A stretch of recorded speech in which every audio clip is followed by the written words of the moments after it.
Recording is on.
Hello everyone.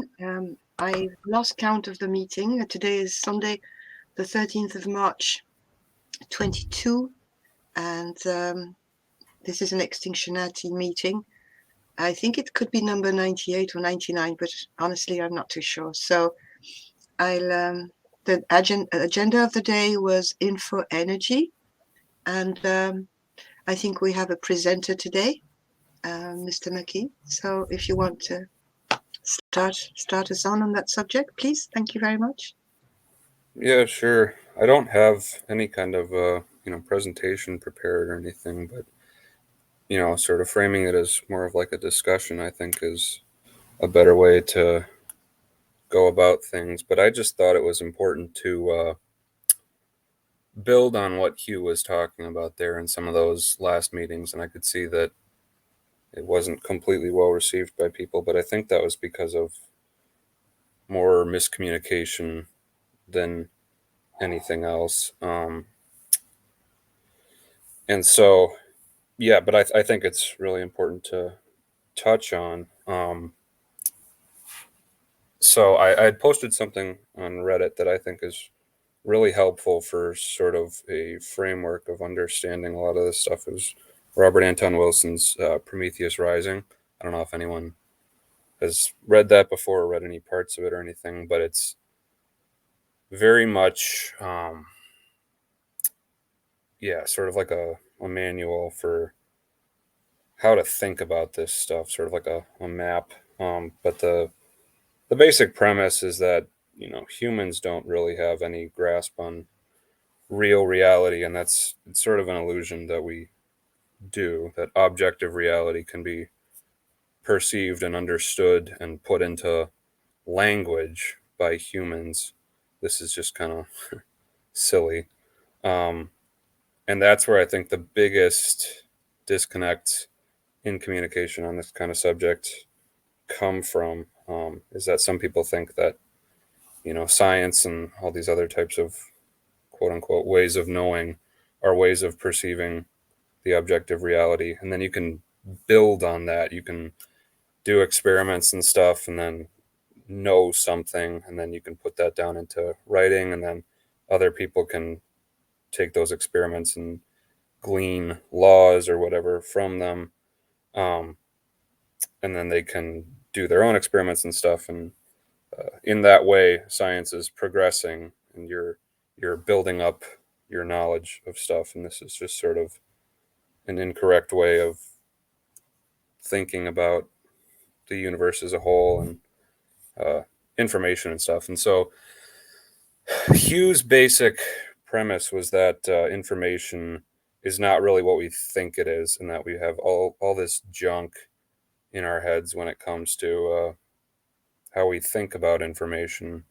Um, and his proposition of information energy was sort of a spin-off of space-time.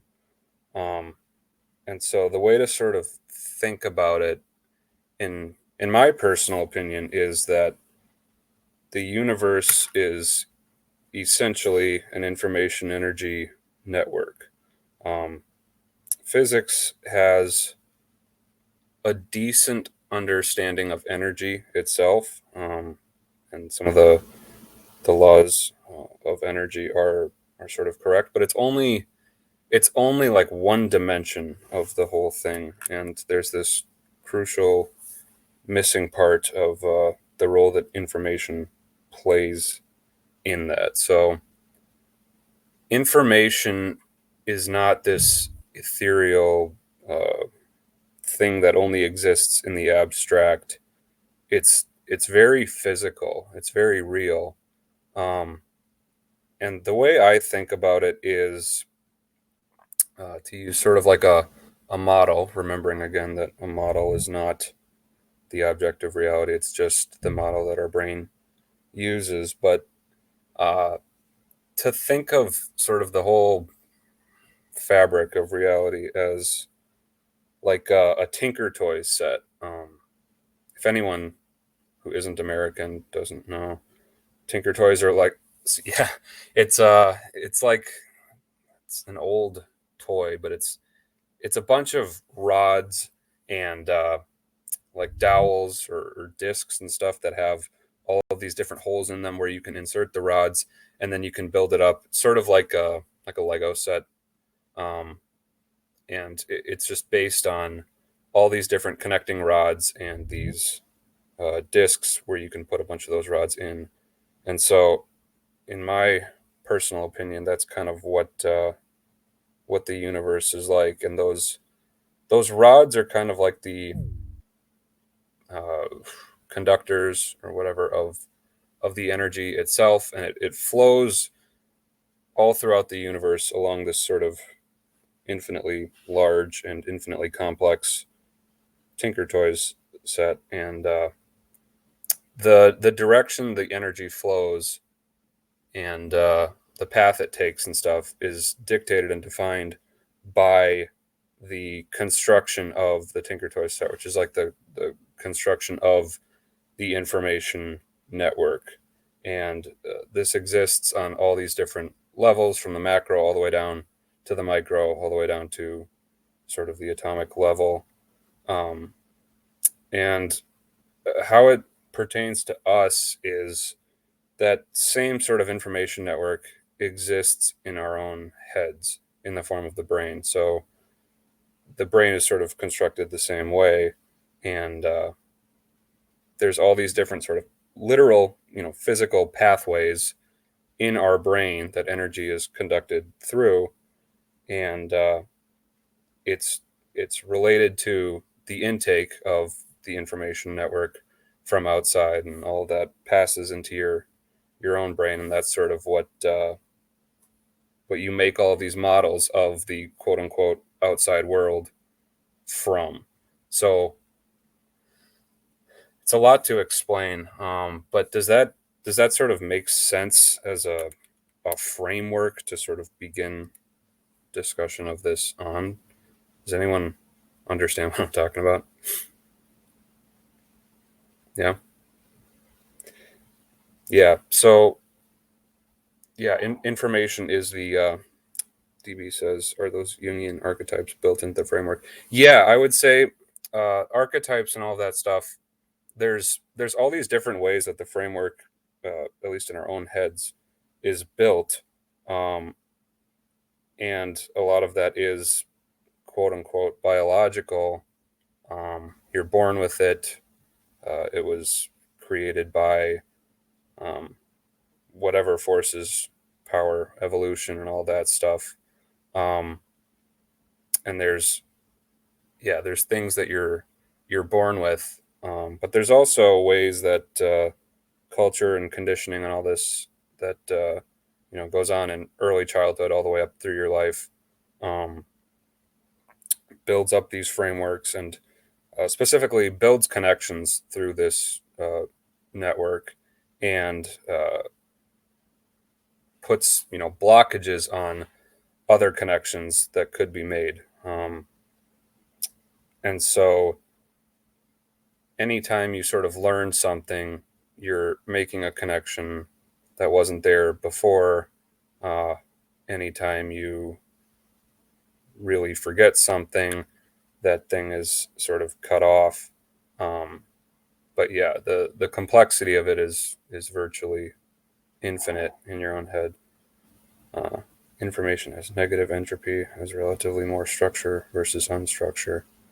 Yeah, yeah, I would say um, it's the literal structure of everything.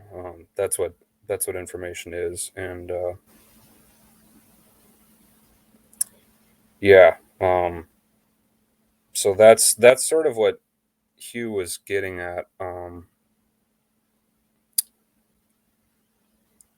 I gotta think,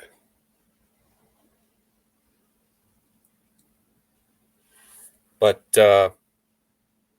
yeah, his take on it was that science is very much not a good way to go about understanding this stuff because the information network is, like I said, infinitely complex, and when you're trying to sift for one specific variable, you're really never able to do that because there's all of this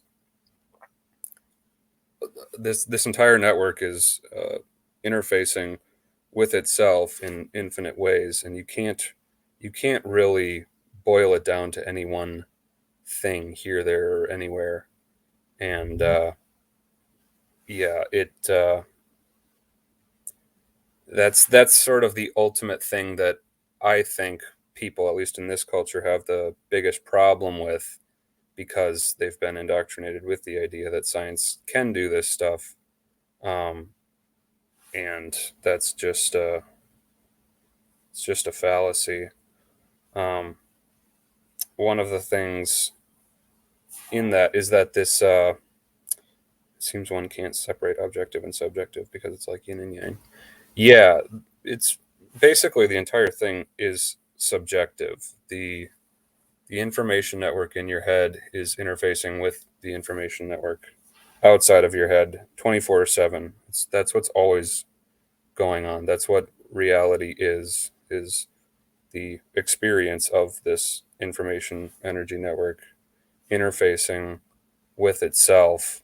Um, and Yeah, it's, I think, the biggest sort of obstacle towards uh, any kind of realization is understanding that you never really put your finger on exactly what objective reality is. All you're doing is coming up with models that interface with the network outside of you in a certain way. Um, and so reality is kind of infinitely plastic in that way, and it can be changed in all kinds of different ways that science or the dominant culture, whatever, would say are not correct or not valid or whatever. But that's only because the scientific model is very self-important and thinks that it's the objectively correct way. But this is just not the case. It's only one model for engaging with that information energy network. Does that make sense so far? People have like questions about that? Like I said, I don't have a presentation here or anything, but No, it does make sense so far, even though those concepts are, well, it's very delicate because it's not clear, so it's delicate. But I'm trying to understand why Hugh was getting at that at this stage of our meetings and journey and whatever you call it, when we were moving towards with the woo and the UFO and left a little bit aside the flippening. I'm just trying to link the place, and I mean it's a question to everyone. Why were we at this stage? I think it's because of its application and its application to your own personal quote unquote psychology, which is not really a real thing because it's all physical. Um, but the idea that it is so plastic and that you can uh, there's all these ideas that there is this thing out there that everyone else can perceive, and this somehow means that there's some objective thing out there. So in the case of UFOs, if everyone's personal information network is telling them that there's a UFO out there, then that would somehow mean, in the way that our information network has been designed, it's largely to confirm. Um, if everyone else says something is true, our information network is designed to sort of say, well, then that's true. You feel like uh, you're going crazy if everyone else is saying that they see something and you are saying that you don't. And so the network in your own brain is designed to take what other people say, uh, or all of these other information networks take on things and synthesize that in your own brain, and then sort of construct this thing in your own head uh, to conform to that group egregore, for lack of a better word. Um, and that there's no separation, though. It's not it's not that all these people are hallucinating and that there is this objective thing out there that they are seeing incorrectly or anything like that, and you see it correctly. It's all just, uh, like I said, this subjective take on things. I'm not explaining it well, but it's the point is that you know it all depends on how the network in your own head is constructed. So if it's constructed to see things like UFOs and whatnot, it will see those given the right signals and stuff from the outside world. If it's constructed to see ghosts or whatever, it'll see that. It's why the Piraha, or that's just sort of the favorite example of this particular group, but they see ghosts across the river. They see all these different things that our culture, science, or whatever would say are hallucinations.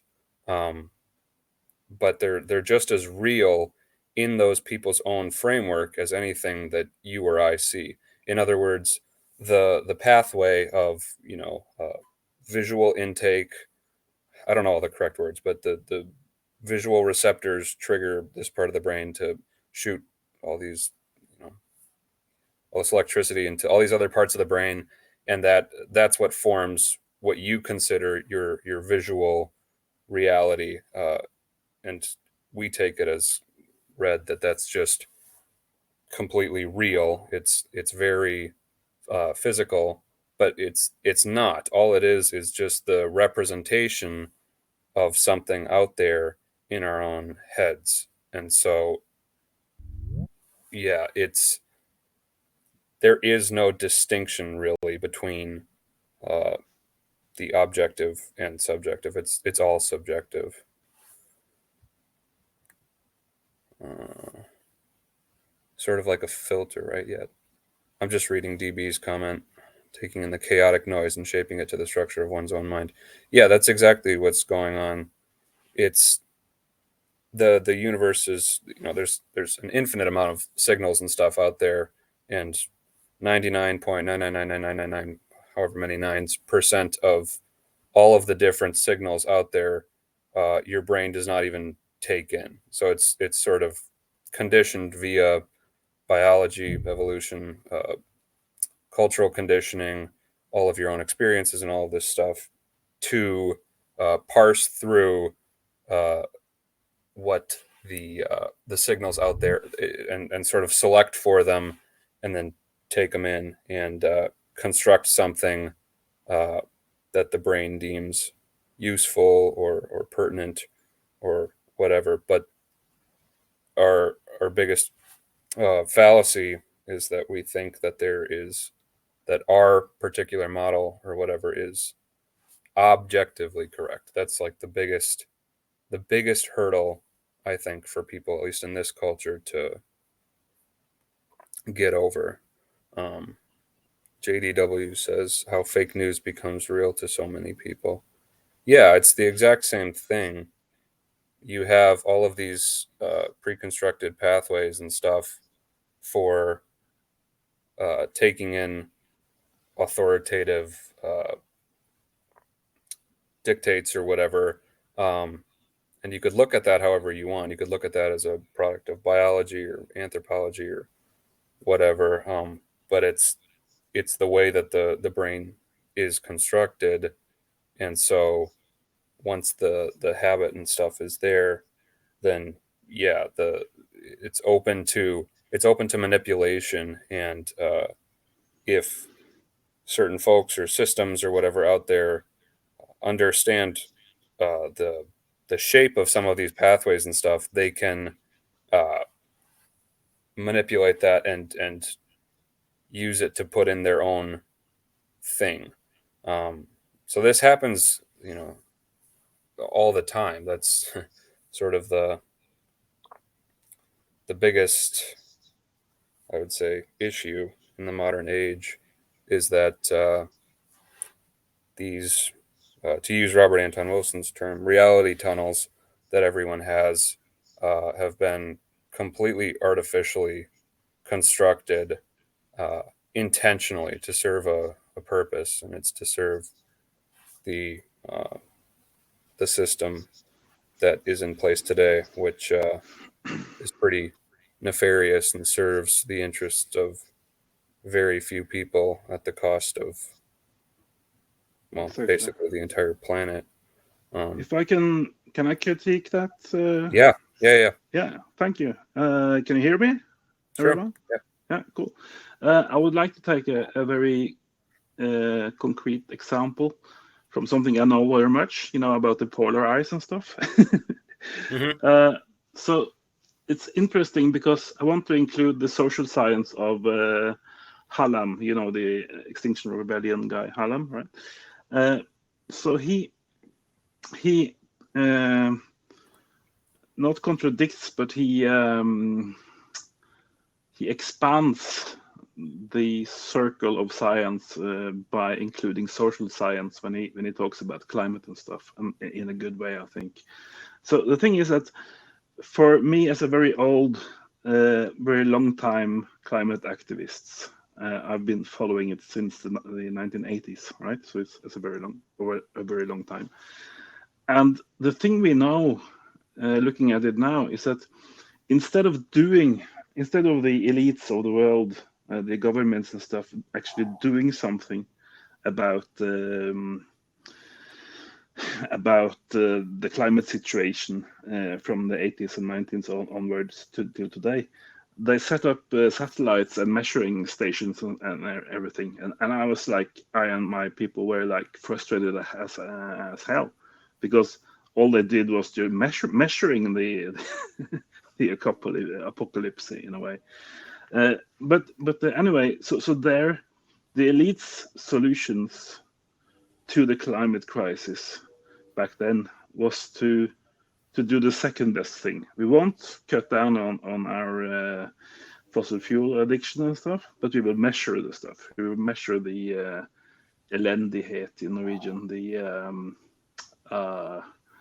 the bad stuff. We will measure it. Anyway, so then it comes, because when you measure stuff, and you were talking about how we couldn't know exactly how much a variable for anything, and that's very true with the ice as well, because you can look at it from 1,000 different satellites and by 1,000 different algorithms and stuff, volume, extent, area, whatever. But the thing is, when you see how the climate reports and the IPCC reports are treating it, and how the American science organizations are presenting the news from the satellites and from the measurements, they always want to look at the surface ice, sort of the most shallow measure of ice, and also the most short-term time spans. So they don't want to look at the long, sort of steadily going down time spans.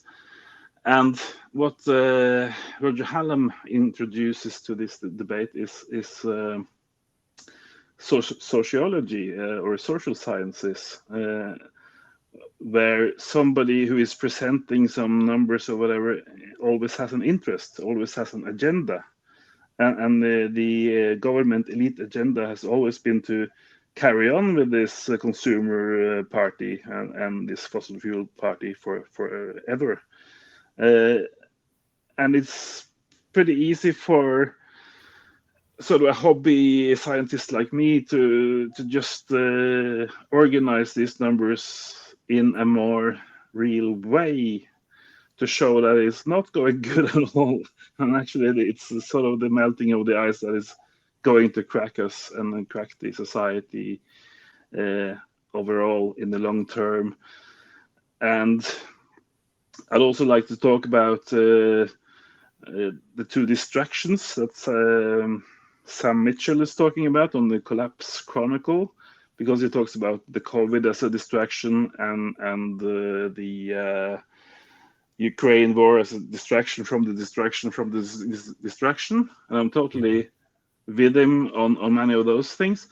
But we must also remember that through these latest distractions and the ones before that, we can learn something about the world machine or the elite system or the one world government or whatever you want to call it. And that is that they will say whatever. They will say whatever. They will say that these vaccines are totally safe. They will say that, oh no, they didn't have a biolab. They didn't have a biolab that the US funded in China, and they didn't have any biolabs in Ukraine. They would just lie and say whatever, right? So there's the interesting thing for the climate debate is that there's no reason whatsoever to trust the governments, right?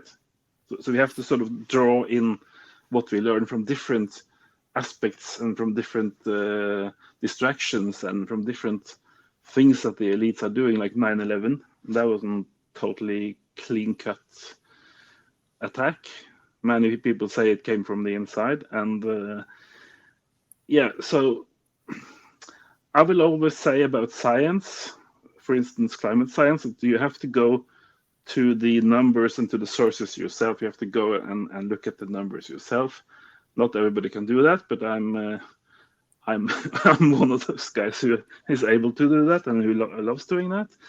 And you should never trust what the government says about what the data shows, right? You have to look at the data yourself and use everything you learned through your entire life, and then you can actually say, is the COVID going up or down?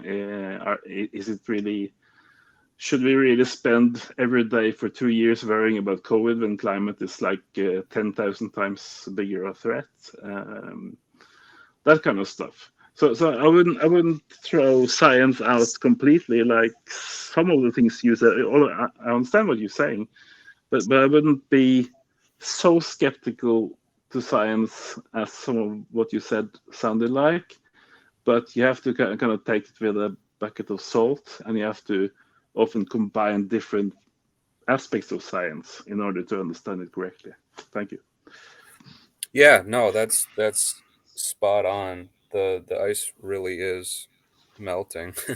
And yeah, you're totally right. There's all these different filters that are put on information by, well, the information energy networks of other folks and other systems and stuff to filter how people perceive that information. And yeah, they've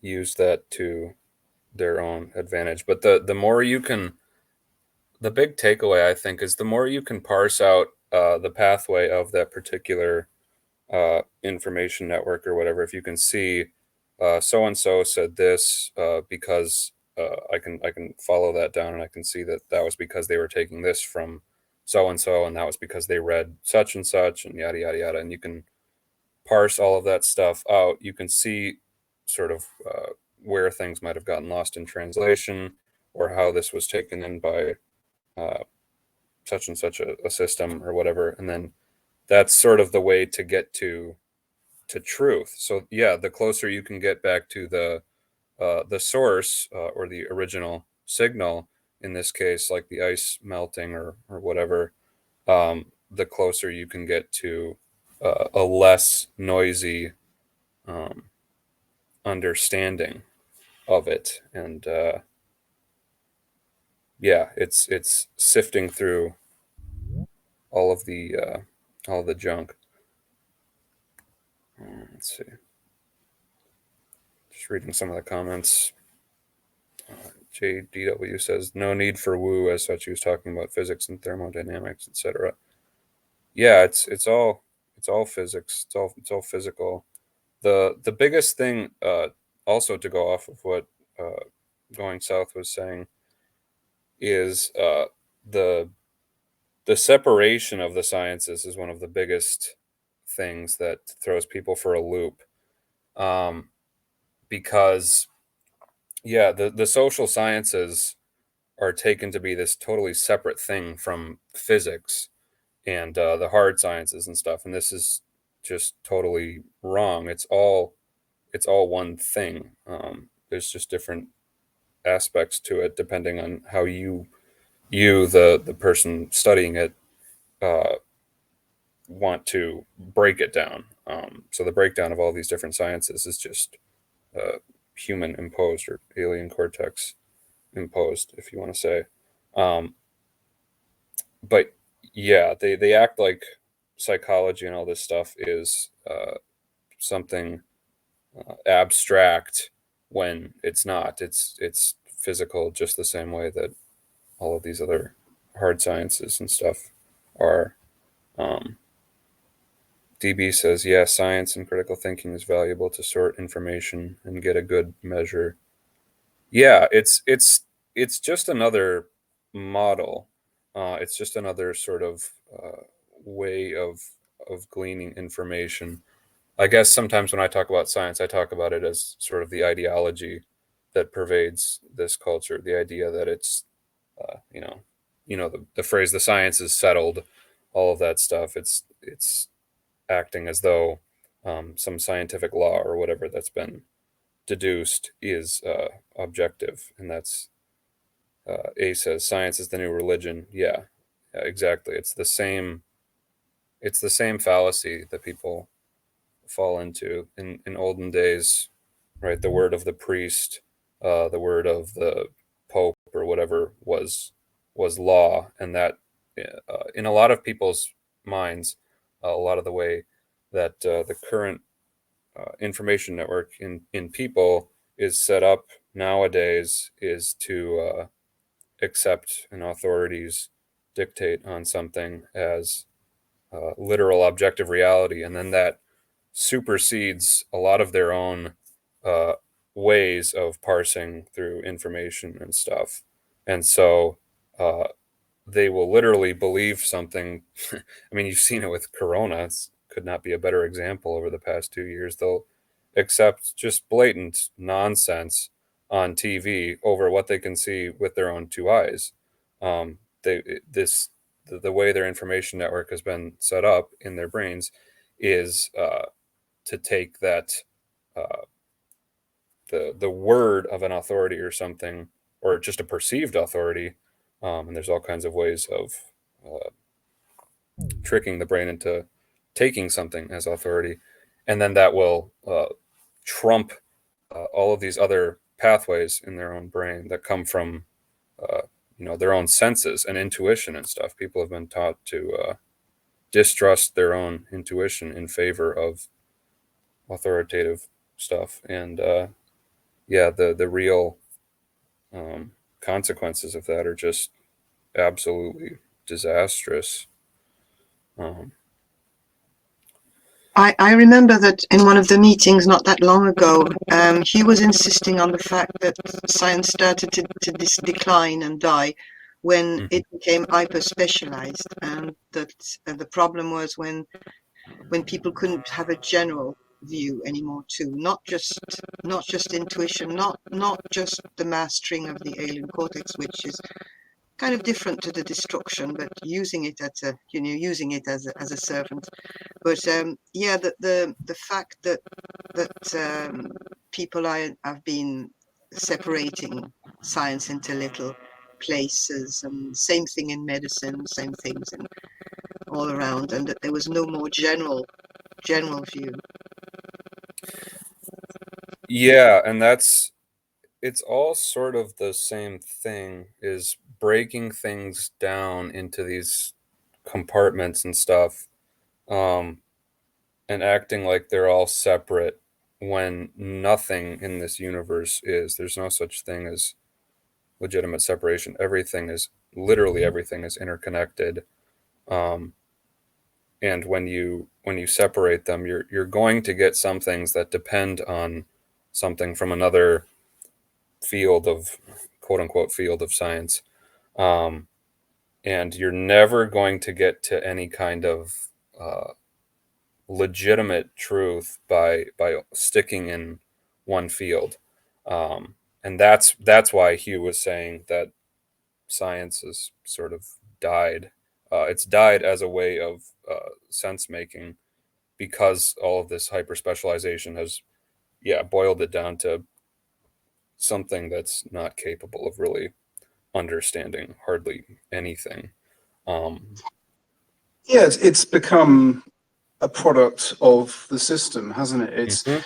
It's this managerial, the idea obviously is, we silo off the sciences into, so you have large teams working on problems, and the idea with that is then, you've got more heads butting together to solve those problems. But it seems from what we've learned through all of these meetings, and I'm no scientist, but we picked all the low-hanging fruit, and now these problems are somehow, they need more cooperation in between them. And I suppose you could argue there must be areas where they are collaborating and they are discovering some things, but how much new stuff? I mean, Hugh was forever saying, there's just not, it's not like the golden era, the Renaissance men of the Renaissance period, that were really, they were experimenting and playing, and they were like artists, weren't they? There was just so much low-hanging fruit. But now everything is just, yeah, it's this managerial bullshit that just, yeah, it intoxicates everything. So scientists are probably spending more time doing bollocks, doing bullshit, as they're, like all this admin and all this nonsense that's probably just not, because the problem is they have to do that to get the grants, don't they, from what I understand. So it's, I don't know, maybe someone else could fill in on that. No, I totally agree. It's fed into itself, and it's bought into its own bullshit as a system, and it's just atomizing itself out of any kind of uh, legitimacy. Um, yeah, in like you look at a guy like Leonardo da Vinci or something. He was an artist. He was a mathematician. He did all kinds of inventing and all of this stuff. He wasn't held down by uh, some kind of piece of paper that says he has a PhD in yada yada yada ology or whatever, and then yeah, only received grants if he could produce experiments and papers and stuff that confirm his subjects' uh, biases, right? Which is another thing. If you produce papers or something that go against the dogma of whatever your field of study is, you won't be the peer reviews won't come in. You won't have. You need to do something that confirms the current system's biases in whatever field you're in, and that's just self-defeating. You're not gonna get anywhere with that. You're only going to slice things ever more thin, and yeah, not get to anything new. It's why Hugh wasn't the only person who said this, but I've heard it from many people that there's hardly been any new scientific discoveries in the better part of the last 100 years. I mean, hardly anything truly groundbreaking. It's more just using things that have already been discovered. And but yeah, this is critically important, I think. And the way that we think about this, we almost don't even have a word for it because of the way our language was constructed, which was by these same systems that have formed the science that we know today. But it's why, quote unquote, magic is one of the ways to think about it outside of this scientific lens. Yeah, absolutely. I actually, when you were talking about slicing, I remember the image that Lanel was giving about the dagger and the cup in magic. Where you're referring to the cup that can be filled by everything and the dagger that slices up things.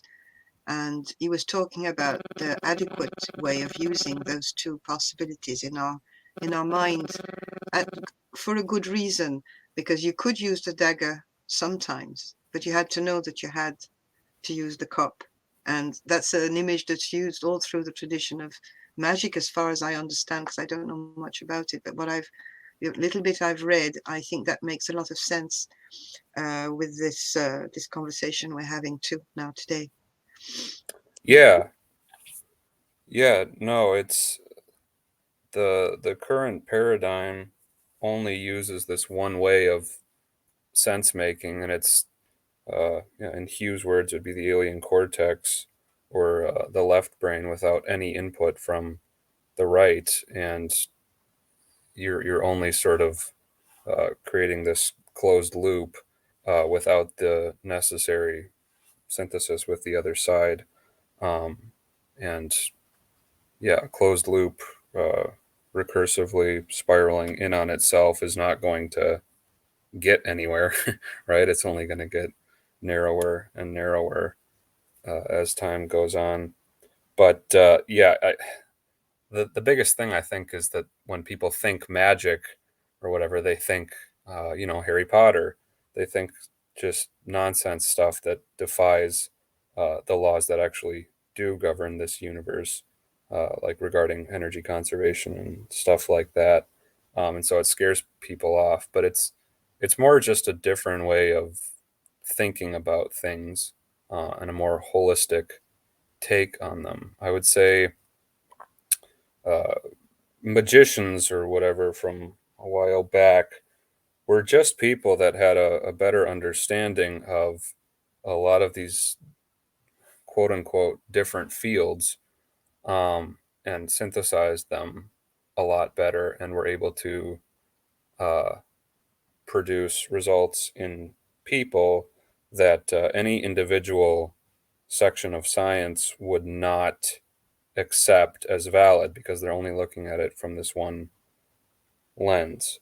Um, so, yeah, to use, I gotta think, to use like an example, um, take take a comedian. Okay, a comedian in a big arena with a big crowd. Um, right, there's let's say there's 5,000 people there or whatever, and they're all there to see this comedian. He's doing jokes and stuff up front, and everyone's having a good time. Um, I guess let me backtrack. Set it up like an experiment. So everyone's got there's some kind of measurement being done of the energy field or whatever you want to call it. It's not technically the correct term, but the energy of the crowd itself. Maybe some brain scans, maybe some kind of reader of the electric field or whatever. As the comedian's going on, he's warming up the crowd, doing some jokes and stuff. People are having a good time. And then let's say he stops and says, "Well, in all seriousness, this let's say he's doing this thing on 9/11, for example, just to take Torstein's example." And all of a sudden, when he switches to saying, this is a serious day. It's 9/11. I think we should all take some time to take a step back and reflect on the meaning of this, yada, yada, yada. The mood in the crowd would change, right? They would all sort of, the energy in the crowd would go back to something more calm and reflective and whatnot. And he would say, yeah, like, I'm not making a joke here. This is a very serious topic. Our nation went through a very tough time, yada, yada, yada. I actually have a personal connection to that. My uncle died when the first plane hit the tower or whatever. And I was young. I didn't know him very well, but it was a real sad time, and I have that personal connection or whatever. And at that point, the crowd is all the different aspects of psychology and empathy and all this stuff are going on, right? They're empathizing with the comedian, and the energy is very much different in the crowd than it was just a few minutes ago when he was joking around. And then he says, yeah, I only really knew what my family said about him, and they said he was a great guy. They said he was the best pilot Saudi Arabia had to offer, right? And that's the punchline, right? Everyone starts laughing, and everyone immediately realizes that what he was saying just now was not serious. He was joking the entire time, and the mood in the crowd instantly changes, like instantaneously, because everyone realizes that this whole thing that they were all basing their own thoughts and stuff on was not only fake but also a joke. And so just like that, what he's done is completely changed the energy of the crowd. And so I mean, you could literally measure this, right? When you're in a crowd at a big concert or something, right? You can feel the electricity in the air. You can I don't know enough about neurophysiology or whatever, but you could measure different parts of the brain are lighting up, right? There's a literal energy change in the crowd. And where has it come from? Well, it's only come from a change in the information, which is, if you were to try to boil this down into any one specific field of science, you wouldn't really have any kind of understanding of it. If you were to look at it from an anthropologist's lens, they would say, "Oh, this is a group bonding session or whatever." If you were to look at it from a psychologist's lens, you would say this is a relief of tension or something, right? Because they were tense when they were thinking that he was serious about his own personal experience, and then they found out that it was a joke. If you were to look at it from a biologist's lens, they would say it's some kind of interaction between primates, and they're playing off each other. I don't know, but there's no way to sort of say exactly what's gone on here. There's been a very physical change, like I'm saying, a change in the energy in the crowd at the behest of the comedian up front, but there's no real solid explanation in physics or anything for what's happened, because the energy that it took for him to produce that punchline was very small, right? All it took was for him to use whatever energy it took to vibrate his own vocal cords and then produce this sound, and yet it had this very, very real effect on the real physical energy out there. And so physics doesn't really have something for this, and that's where the information aspect of the energy comes in. But to tie it to magic or whatever, that's like sort of the easiest way to think about it, right? Is he's playing the role of the magician up there. What he's doing is an incantation of words that's having this very real, visceral impact in the real world. But it's a very fine. It has to be the exact right incantation of words. It has to be said with the right tone. He's got to have the right comedic delivery. all of these different variables have to be just right in order for the joke to land, right? Everyone can think of a million different ways for a joke to not go right. And for this reaction that then takes place, this big reaction where everyone laughs and they feed off of each other and yada yada yada. Everything has to go right. So you couldn't really set this up in any one field of science as like an experiment. All these different things have to be right, and yeah, there's no one field that you could boil it down in.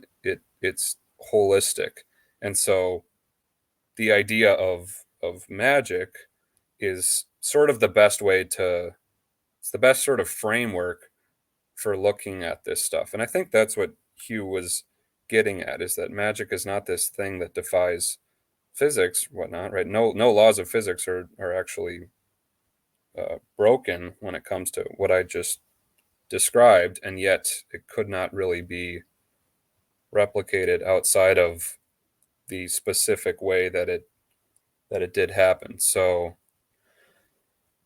yeah, I think personally that magic is sort of the best way to think about that stuff, but it's not something to be scared of as crazy or whatever. It's a very normal thing. Magic happens all day, every day around the world. Yeah, it's just the problem is how we describe it, because it doesn't lend itself to any kind of easy explanation via science. Does that make sense? I don't know. I feel like I might not be explaining it great. Kind of tired here, but I people suppose understand. it's sort of amalgamous to shamans and magicians and performers. They're quite magnetic people, aren't they? And they're able to hold a crowd, or to use their communication to sort of, yeah, sometimes almost hypnotize people when you think of it the other side of the spectrum, when you look at old footage of Goebbels or Hitler, or some person that's got some ability to tap into something to raise this huge energy within a crowd, or Yes. there's something there, and people that are amazing comedians or performers. I mean, there's something about them. It's not just that they've got just some that you could go and learn how to be a comedian. Normally, that quite often you hear these people talk about when they first manage to get the crowd laughing, and then they just sort of get better at it, and then they're just almost naturally gifted to be able to do it, and they could almost just get up there and just say not a lot, and people would still probably just laugh at them, or yeah, it's interesting. Yeah, no, exactly. The magicians of old and stuff were largely performative. It's the exact same thing going on, though. It's the same thing going on when a good band is playing. The crowd in the concert is really into it, and music and all of that stuff are ways of uh, casting the same types of spells. Politicians do the same thing when they get up there. Hugh used the example of the Nuremberg rallies and stuff like that, saying that there was this very visceral effect on the crowds. The crowds were absolutely crazy. I remember one of his examples was that some women were actually having orgasms out in the crowd just from all of this information energy, if you want, for lack of a better term. Yeah, what it is some kind of a real connection being made. It's there has to be some kind of similarity between the information network in the crowd and the information network of the comedian, right? If he was doing it in a different language, obviously it wouldn't work. If the people didn't know what 9/11 was, in my example, then it wouldn't work. There has to be some kind of similarity or similarities in the pathways of the performer and the crowd, and what he's doing is just sort of creating a new pathway, or in the case of a politician or something like that, reinforcing other pathways or whatnot. But yeah, it's all the same thing going on there. And it's particularly, it happens on an individual basis, but it's particularly notable. And yeah, it's on a much bigger, more visceral scale when it comes to crowds. There's this crowd dynamic aspect of it. But yeah, no, you're totally right. It's all the same thing. Yeah. You may, was Jason, I'm thinking of the context in which Hugh advanced all of this. And it was in his very recent talks right after the manifesto was circulated I went back to the manifesto. There's only 2 references to UFOs in it. And in both, he's making fun of it and making the point that it seems like an offhand point that the flippening or climate changes may produce environmental atmospheric effects that get mistaken by the UFO crowd for UFOs. And he riffs on that. It is not a big theme in the manifesto, except for this, is that right after he mentions that, he states that his belief that we are pretty much alone and that our little world of structured life or negative entropy, he doesn't call it that, but I'm going off what Anton Wilson, the whole section from page 109 to 112 is where there's just 3 pages in that document you referenced. And that Hugh was concerned, that his belief was, and I agree with it, that there's no evidence that we are not alone here and as the higher form of life.